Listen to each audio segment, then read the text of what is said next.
The Man in the Tunnel. The three of us, George, Albert and me, used to meet every Sunday evening in a park where we always told our stories. The best storyteller of the evening was entertained with a free large Coke and a burger at McDonald's or KFC's. George used to tell very good stories and he often won his Coke and burger. Albert and I thought our stories were also good, but those told by George were usually better. They were always full of mystery and suspense.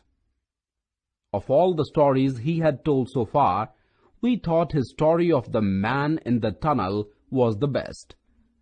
The story as told by George is reproduced here. One evening, I was on my way home from work. That was when I lived south of the river and worked in a bank on the other side of the river. I used to go on my motorbike through the tunnel under the river. It was an evening in winter and very late. It was foggy also. You know, it is usually foggier near the river. On my way back home, I went along River Road, and then while going through the tunnel, I saw something unusual. There was a man in the middle of the road. He was standing at a place where he could cause an accident. The man could get knocked down or even get killed. Looking at him angrily, I applied the brakes and stopped in front of him. "Can't you be a little careful?" I said. "Oh, I'm very sorry," said the stranger.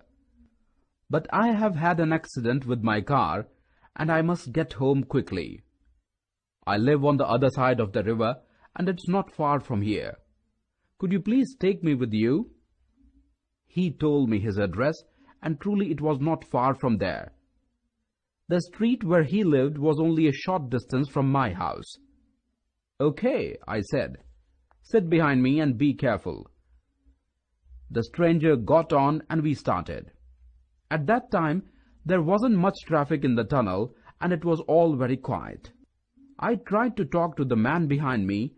I told him something about my work and where I lived, but he didn't answer. While driving on the other side of the river, I stopped at the crossroads. "Would it be okay for you to get off here?" I asked. The stranger did not reply. I turned to look at him. He wasn't there. Where was he? The street was deserted and there was no one about. I started to worry. Where can the man be in the tunnel? I turned the motorbike and went back through the tunnel, but I didn't see the stranger anywhere. 5 minutes later, I was back on the other side of the river. It was still very foggy and the road was still deserted. So where was the man? I was really worried, I can tell you. I went home. I don't remember how. The next day was Saturday. I got up late and had breakfast, and then I remembered that address.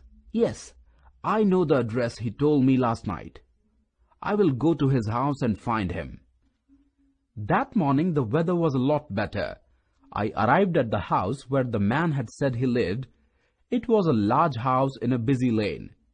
I walked up to the door of the house and rang the bell.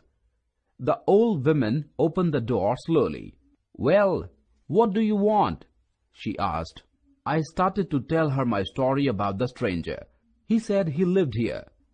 "I'm the only person who lives here," she said after she had heard the story. I began to think I didn't have the right address. I tried to give her a description of the man. "But that's my husband," she said. "Oh, I see. Did he get home all right last night?" I was worried about him. "Worried about him?" she said. "Why? He is dead. He was killed in a terrible car accident 10 years ago. It was on the other side of the tunnel." Later, George finished his Coke and burger at McDonald's, got up with a smile and said, "I hope to have the same next Sunday also. Thank you."